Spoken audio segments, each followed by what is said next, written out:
close your eyes and let yourself drift back through the centuries.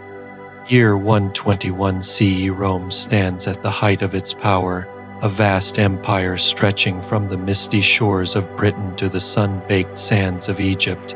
And in this world of marble columns and imperial purple, a child is born who will become one of history's most remarkable rulers. His name is Marcus Aurelius Verus. Picture a grand Roman villa, the soft rustle of silk curtains in the warm Mediterranean breeze, the gentle splash of fountains in the atrium. Here, on April 26th, in the year 121, a baby's cry echoes through marble halls. Marcus is born into privilege, into the highest echelons of Roman society. His father, also named Marcus Aurelius Verus, comes from a family of Spanish-Roman nobility. They are senators, consuls, men of influence and wealth. His mother, Domitia Lucilla, possesses her own fortune, vast estates, brick factories that line the Tiber. But fate has other plans for young Marcus. When he is only 3 years old, his father dies. The child is too young to understand, too young to remember the strong hands that once held him. And so, Marcus goes to live with his grandfather, Marcus Aurelius Verus the Elder, a man of stern virtue and traditional Roman values.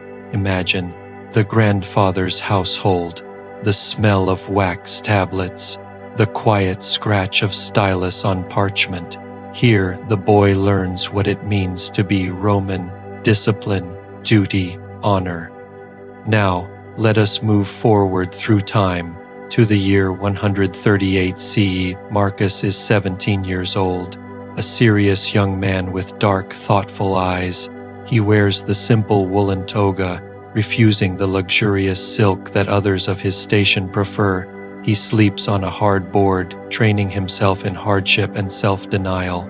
And the emperor notices. Hadrian, ruler of Rome, lies dying. He has no sons. He must choose a successor, and his eyes fall upon a respected senator named Antoninus Pius.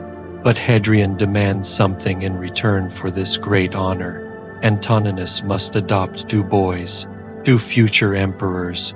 One is Lucius Verus, the son of Hadrian's first choice for succession. The other is Marcus. Picture that moment. The imperial palace, torches flickering in bronze sconces. Antoninus places his hands on young Marcus's shoulders. "You are my son now," he says, and Marcus's life changes forever. He takes a new name, Marcus Aurelius Verus, but we will know him as Marcus Aurelius. The years that follow are years of learning, of transformation, of becoming. Marcus studies with the greatest minds in Rome. Imagine the libraries, scrolls upon scrolls, the scent of papyrus and ink. His tutors are philosophers, orators, grammarians. They teach him Greek, Latin, rhetoric, mathematics, but it is philosophy that captures his soul. When Marcus is 25, he encounters a teacher who will change everything. His name is Junius Rusticus, a Stoic philosopher, a man who teaches that virtue is the only true good, that we cannot control external events, only our responses to them.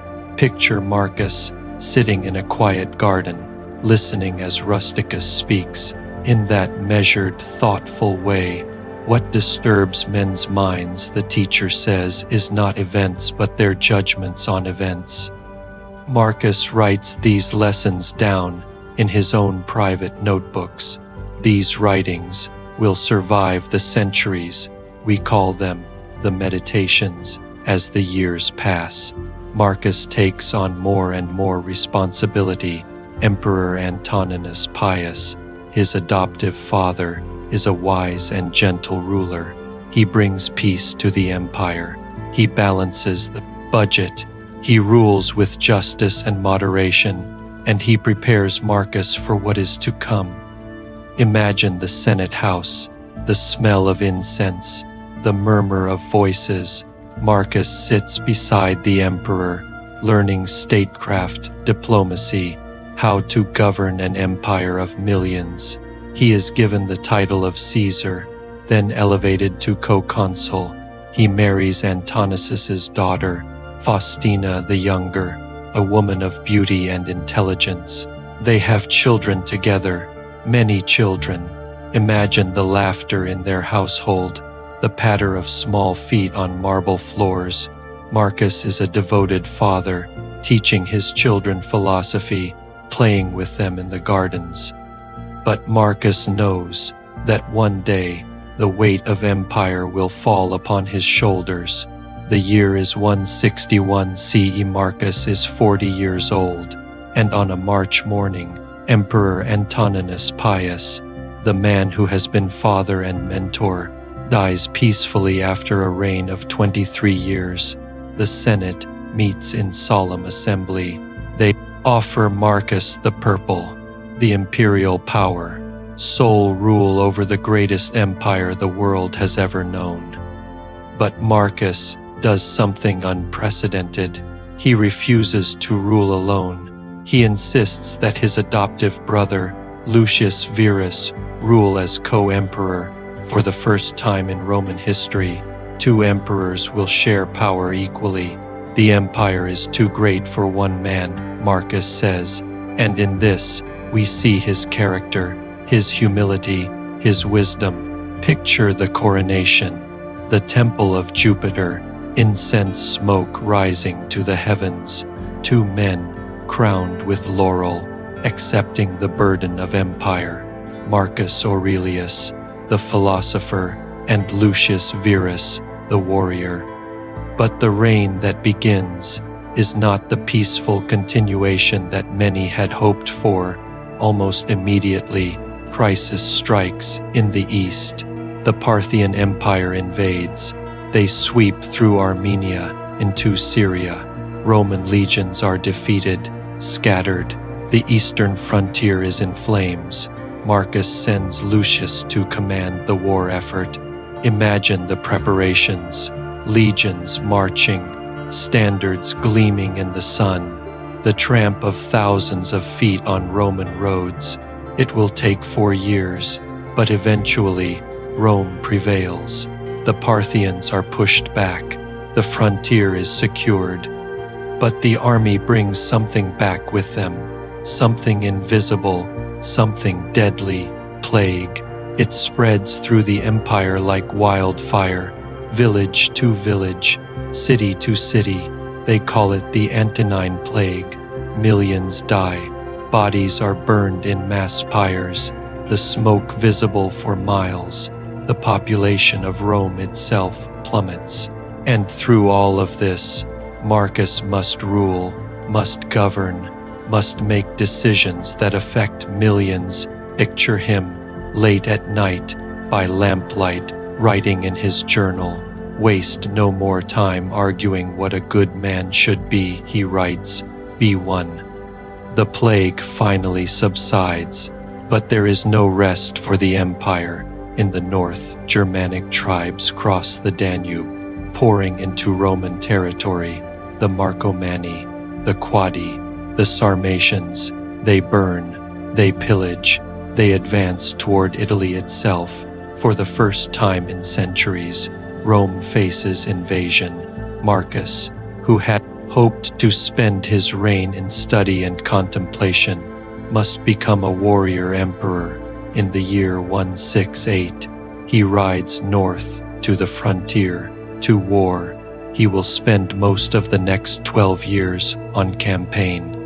Imagine the military camps along the Danube, tents stretching to the horizon, the smell of wood smoke and leather, the sounds of soldiers training, swords clashing, orders being shouted, and in the commander's tent, by candlelight, the emperor writes. It is here, in these harsh conditions, that Marcus composes most of his meditations, not grand treatises meant for publication, but private reminders to himself, how to be good, how to endure, how to rule justly even in the midst of war. You have power over your mind, he writes, not outside events. Realize this, and you will find strength. But Marcus's struggles are not only external.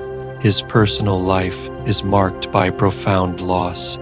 His brother and co-emperor, Lucius Verus, dies in 169, possibly of plague. Marcus is left to rule alone. His children die one by one. Of the 14 children he fathers with Faustina, only 6 survive to adulthood. Imagine the grief, the private tears, the endless funerals, each tiny body carried to the tomb. And in 176, his beloved wife Faustina dies while accompanying him on campaign. Whatever the historians may say of her, Marcus loves her. He has her deified, builds temples in her honor, and never remarries. Everything is only for a day, he writes, both that which remembers and that which is remembered through.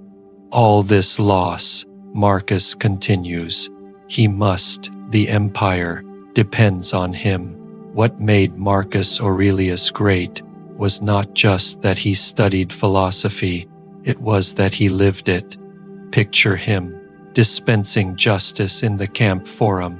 He listens patiently to petitions from soldiers, from provincials, from slaves seeking freedom. He is known for his fairness, his clemency, his willingness to hear all sides. When the treasury runs low, depleted by war and plague, Marcus does not raise oppressive taxes. Instead, he auctions off imperial possessions, gold cups, silk robes, even his wife's jewelry. The empire must not suffer, he says, for my comfort. He reforms the laws, making them more humane. He restricts the punishment of slaves. He provides for orphans. He establishes chairs of philosophy in Athens, funded by the imperial treasury. Do good, he writes, and do not be ashamed of being helped, for it is your business to do your duty like a soldier at a siege. But there is one shadow that darkens Marcus's later years, his son, Commodus. For all his wisdom, Marcus makes one decision that history will question. He names Commodus, his sole surviving son, as co-emperor in 177. The boy is only 15, vain, cruel, uninterested in philosophy or virtue. Some historians believe Marcus had no choice, that the legions would have revolted rather than pass over the emperor's natural son. Others believe that even the great Marcus Aurelius was blinded by a father's love. Picture Marcus watching his son, knowing perhaps that Commodus is not what Rome needs, but what can he do? He is emperor, but he is also a father. He tries to guide him, to teach him, but Commodus is not interested in Stoic virtue. He dreams of gladiatorial glory, of absolute power, of indulgence. If they can't learn to live as they should, Marcus writes sadly, let them be taught. But Commodus will not be taught. By 180 CE, Marcus is 58 years old. He has spent most of his reign at war, and the northern frontier is finally almost secure. The Germanic tribes have been pushed back. Peace might finally be at hand, but Marcus is tired.